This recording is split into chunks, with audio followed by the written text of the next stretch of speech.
Nima uchun bir maqol bor.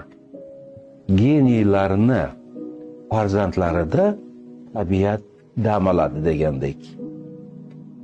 Farzandlarga hamma sharoitni yaratib qo'ysangiz, men shuni ko'rganman, ko'rmaganman, bolam ko'rsin, bolam mazza qilsin deb.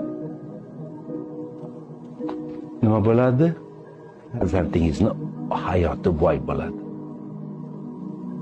Chunki baxt bu mehnat. Baraka bu sabr. Sabr.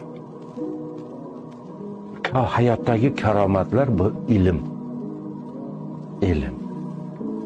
Besabr, ilmsiz, tekinxo'rni tarbiya qildingizmi?